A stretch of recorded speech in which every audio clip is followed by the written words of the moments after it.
जय सिया राम। मैं मनीष एनएस शिक्षा चैनल पर आप सबका स्वागत करता हूं।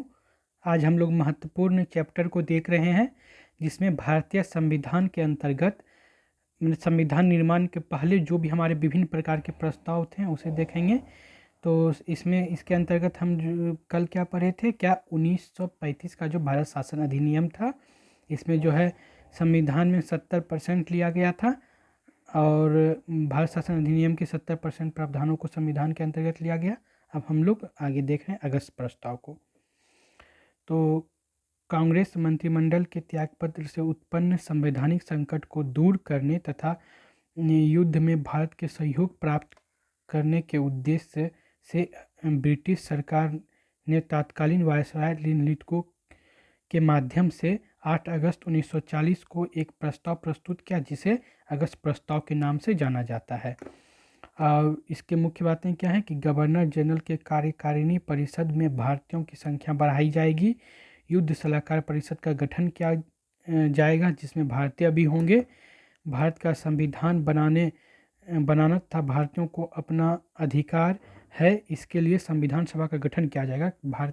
संविधान बनाना भारत का अपना अधिकार है, इसके लिए संविधान सभा का गठन किया जाएगा। अल्पसंख्यकों को आश्वासन दिया जाएगा कि अंग्रेज किसी ऐसी संस्था के हाथ में भारत का शासन ना सौंपे जिसके विरुद्ध सुदृढ़ मत ना हो। अगला हम लोग देख रहे हैं, कांग्रेस तथा मुस्लिम लीग दोनों ने अगस्त प्रस्ताव पर असंतोष व्यक्त किया। कांग्रेस ने इसलिए व्यक्त किया क्योंकि भारत का जो है स्वतंत्रता की पूर्ण आश्वासन का यहाँ पे अनुपस्थिति थी, यानी कि स्वतंत्रता की मांग स्पष्ट नहीं था कि भारत स्वतंत्र हो, इसकी स्पष्टता नहीं थी। और मुस्लिम लीग ने इसलिए इसको अस्वीकार किया क्योंकि इसमें पाकिस्तान के गठन का पूर्ण आश्वासन नहीं था। तो आगे हम लोग देख रहे हैं क्रिप्स प्रस्ताव को। अगस्त प्रस्ताव की असफलता के बाद प्रधानमंत्री विंस्टन चर्चिल ने मार्च 1942 में स्टैफोर्ड क्रिप्स को भारतीय नेताओं से वार्ता के लिए भारत भेजा। इसे जो है 30 मार्च 1942 को प्रस्तुत किया गया। डेट बहुत इंपॉर्टेंट है, ये पूछ सकता है। डोमिनियन स्टेटस के दर्जे के साथ एक भारतीय संघ की स्थापना की जाएगी। इस संघ को राष्ट्रमंडल से पृथक होने का अधिकार होगा। डोमिनियन स्टेटस मतलब शासन तो भारत होगा लेकिन ब्रिटिश के अंतर्गत वो शासन करेंगे। युद्धोपरांत संविधान निर्मात्री परिषद का गठन किया जाएगा। इस परिषद के सदस्य ब्रिटिश भारतीय प्रांतों के विधायकों द्वारा निर्वाचित तथा देशी रियासतों के शासकों द्वारा मनोनीत होंगे। भारत के किसी प्रांत एवं देशी रियासतों को भावी भारतीय संघ एवं संविधान निर्मात्री सभा से पृथक होने की स्वतंत्रता होगी, यानी कि जिसमें कश्मीर आता है, जिसमें हम हैदराबाद सबको देखते हैं, ये सबको अलग एक चीज़ जिसे फिर एकीकृत किया गया, जिसमें सरदार पटेल की बहुत भूमिका थी, ये स्वतंत्रता के बाद किया गया। तो वही यहाँ पे इसी के अंतर्गत जो कि वो अलग रह सकते हैं। आगे हम देखेंगे कि इसी पे असंतोष व्यक्त किया गया। संविधान निर्मात्री सभा में अल्पसंख्यकों की रक्षा के मुद्दे पर भी आपसी समझौता से तय किया जाएगा। इस प्रस्ताव में उल्लेखित व्यवस्था की स्थापना तक भारत की सुरक्षा का दायित्व ब्रिटिश सरकार पर होगा। तो इस प्रस्ताव में इस प्रस्ताव में उल्लेखित व्यवस्था लागू नहीं हो जाती तब तक जो है सुरक्षा किसके हाथ में रहेगी, यानी कि शासन की बागडोर ब्रिटिश सरकार के हाथ में रहेगी। कांग्रेस ने क्रिप्स प्रस्ताव को इसलिए ठुकराया क्योंकि इसमें भारत को खंडों में बांटने की व्यवस्था थी, और मुस्लिम लीग ने इस प्रस्ताव को इसलिए अस्वीकार किया क्योंकि इसमें पाकिस्तान के निर्माण का स्पष्टता नहीं थी। सीआर फार्मूला वर्ष 1944 में चक्रवर्ती राजगोपालाचारी ने भारत की स्वतंत्रता प्राप्ति के लिए आंतरिक अड़चनों को दूर करने के उद्देश्य से एक प्रस्ताव प्रस्तुत किया जिसे सीआर फार्मूला कहते हैं। मुख्य बातें क्या थी कि कांग्रेस द्वारा प्रस्तुत भारत की पूर्ण स्वतंत्रता की मांग का समर्थन मुस्लिम लीग द्वारा भी किया जाना चाहिए, और विश्व युद्ध के पश्चात मुस्लिम बहुल क्षेत्रों के नागरिकों को यह अधिकार होगा कि वह संघ से पृथक हों या संघ में रहना चाहते हों। ये उनकी स्वतंत्रता, ये उनकी वक्तव्य पर निर्भर करेगा। इसमें कांग्रेस जो भारत की पूर्ण स्वतंत्रता की मांग का समर्थन करे और एकजुट होकर लड़े, बाद में बंटवारा का काम ये करें, ऐसा इसमें प्रस्ताव रखा गया। दो यदि दो राज्यों, उसमें राज्य शब्द का उल्लेख था, भारत पाकिस्तान के निर्माण निश्चय हो जाए तो दोनों राज्यों की रक्षा, यातायात आदि जैसे समान हितों के संबंध में एक समझौता कर लेना चाहिए। अगर बंटवारा स्पष्ट है तो एक समझौता के थ्रू आगे बढ़ें और एकजुट होकर भारत की लड़ाई लड़ें, ऐसा इसमें कहा गया। उसके बाद जो भी आपका आपसी सहमति से बंटवारा हो उसे आप करें। यह योजना उस समय कार्य रूप में परिणत हो जाएगी जब भारत की पूर्ण स्वतंत्रता की घोषणा की जाएगी। यानी कि जब भारत पूर्ण स्वतंत्र हो जाए तब बंटवारा का मार्ग प्रशस्त होगा। जो चूँकि जो भी समर्थन मांग रहे थे कि अलग पाकिस्तान की मांग हो, वो स्वतंत्रता के बाद ही निर्णय लिया जाए। आगे हम लोग देख रहे हैं गांधी जी ने CR फार्मूला पर मोहम्मद अली जिन्ना से बात की थी, लेकिन इसे अस्वीकार कर दिया था। मोहम्मद अली जिन्ना ने इसे अस्वीकार कर दिया था। बेबेल योजना क्या है कि 1943 में लॉर्ड बेबेल वायसराय बनकर भारत आया था।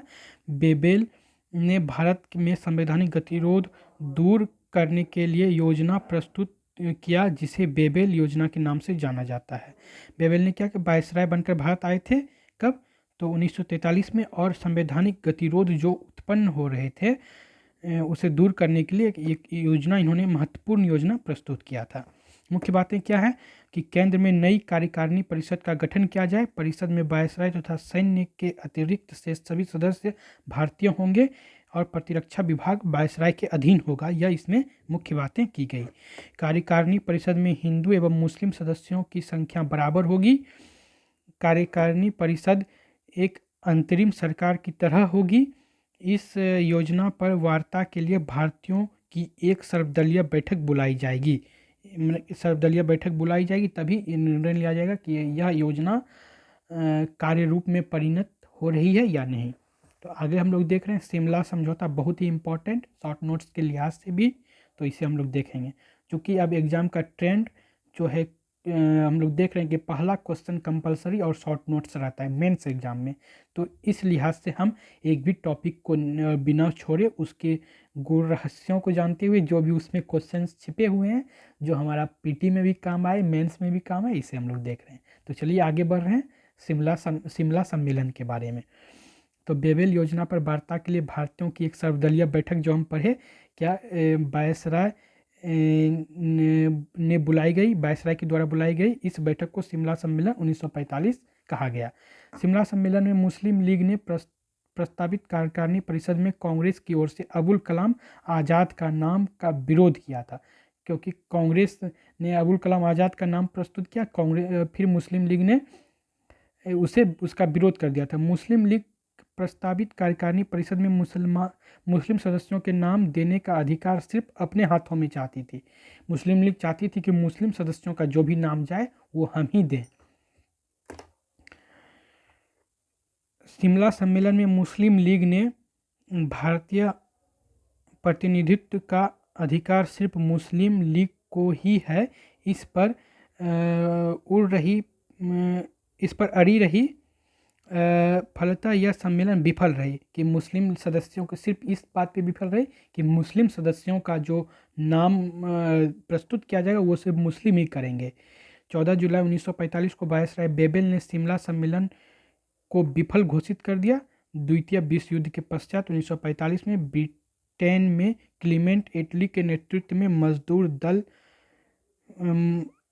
मजदूर दल की सरकार बनी। क्लीमेंट एटली के नेतृत्व में ब्रिटेन में सरकार बनी थी। आगे हम लोग देख रहे हैं कैबिनेट मिशन, बहुत ही इम्पोर्टेंट। 1946 फरवरी 1946 को इंग्लैंड के प्रधानमंत्री क्लीमेंट एटली ने भारत के मामलों को सुलझाने के लिए ब्रिटिश मंत्रिमंडल के 3 सदस्य की एक टीम को भारत भेजने की घोषणा की। इस टीम को कैबिनेट मिशन कहा गया। इसमें 3 सदस्य थे, कौन? पैथिक लॉरेंस, बहुत इंपॉर्टेंट पूछा जाता है कौन सदस्य थे कौन नहीं थे। स्टेफोर्ड क्रिप्स और एवी अलेक्जेंडर। और 24 मार्च 1946 को कैबिनेट मिशन भारत पहुंचा। कैबिनेट मिशन ने भारत के विभिन्न राजनीतिक दलों से वार्ता करके अपना प्रस्ताव प्रस्तुत किया, जिसे कैबिनेट मिशन योजना के नाम से जाना जाता है। तो 24 मार्च 1946 को आया और कैबिनेट मिशन भारत पहुंचा था और भारत के विभिन्न राजनीतिक दल से वार्ता करके इन्होंने अपना प्रस्ताव प्रस्तुत किया, जिसे कैबिनेट मिशन योजना के नाम से जाना जाता है। तो ये हमारा महत्वपूर्ण चैप्टर था जो कि समाप्त हुआ।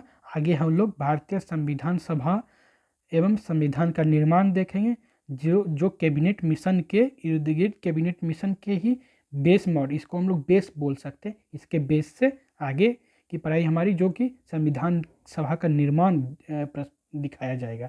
संविधान सभा का निर्माण कैबिनेट मिशन के इर्द गिर्द ही रहता है, कहीं ना कहीं उसका बेस ये है, क्योंकि क्लेमेंट एटली जो इंग्लैंड के प्रधानमंत्री थे, उन्होंने 3 सदस्यीय team Patrick Lawrence, Stafford Cripps और अलेक्जेंडर को कैबिनेट मिशन का सदस्य बनाकर भेजा, जो कि संविधान सभा के निर्माण में एक महत्वपूर्ण, यानी कि ये एक समझ जाइए कि खुली छूट देने है कि भाई आप अपने संविधान का निर्माण कीजिए, हमारा पूर्ण समर्थन है। तो आज यहीं रखते हैं। पुनः हम भारतीय संविधान सभा एवं संविधान निर्माण के चैप्टर के साथ कल मिलते हैं। तो सबको शुभकामनाएं, और अगर अच्छा लगे तो मुझे भी सहयोग करें, क्योंकि जब एकजुट होकर आगे बढ़ते हैं तो राष्ट्र के विकास का मार्ग प्रशस्त होता है। तो सबको शुभकामनाएं, सबको सफलता मिले। पुनः एक बार जय हिंद।